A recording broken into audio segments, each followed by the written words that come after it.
Hi, I'm Titus. Today I'm going to show you how we performed partitional clustering on movie metadata to group similar movies together.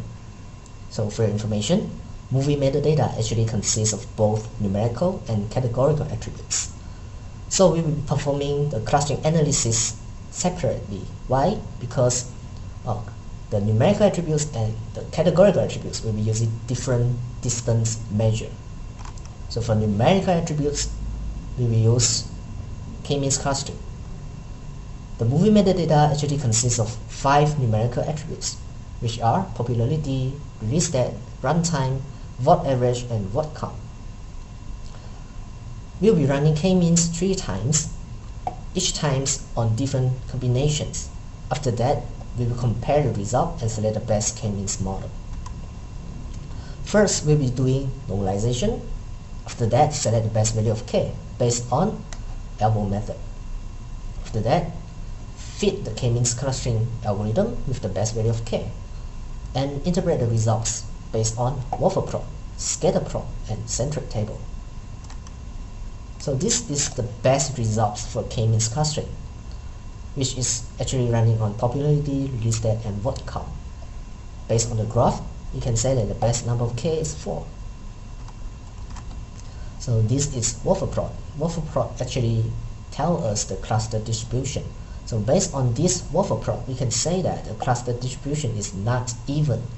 Why? Because the cluster 3 has only 321 movies, but cluster 2 is having 3,708 movies. So the gap is very big, but all clusters actually having enough movies for the users to watch. So scatter plot.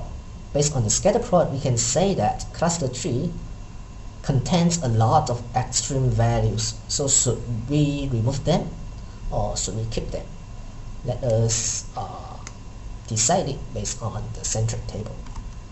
So based on the centric table, as you can see, cluster 3, although there are minority, very few movies inside the cluster 3, but all movies are very popular and having high VOD count. So should we remove the outliers? Definitely not. We should keep them. So based on all this information,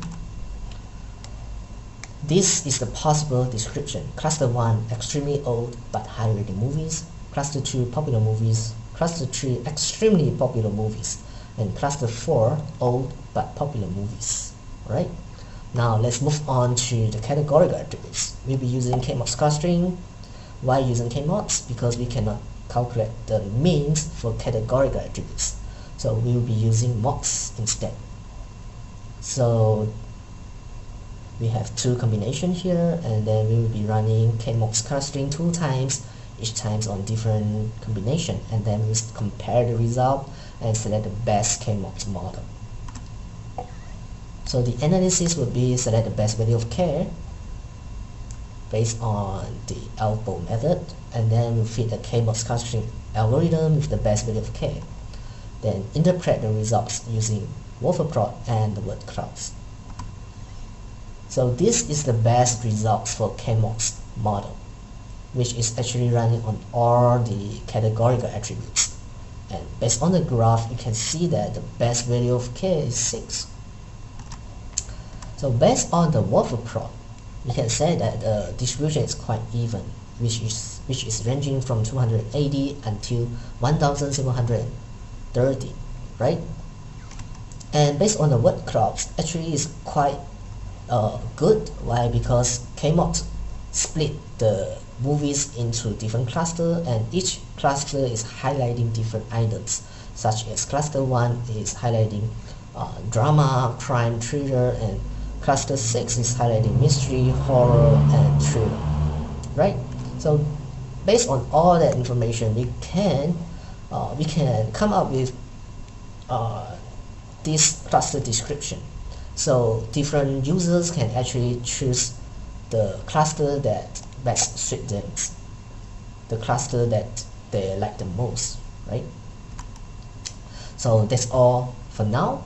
After that, we'll be having one extra video comparing hierarchical clusterings and partitional clusterings. So see you all later. Bye.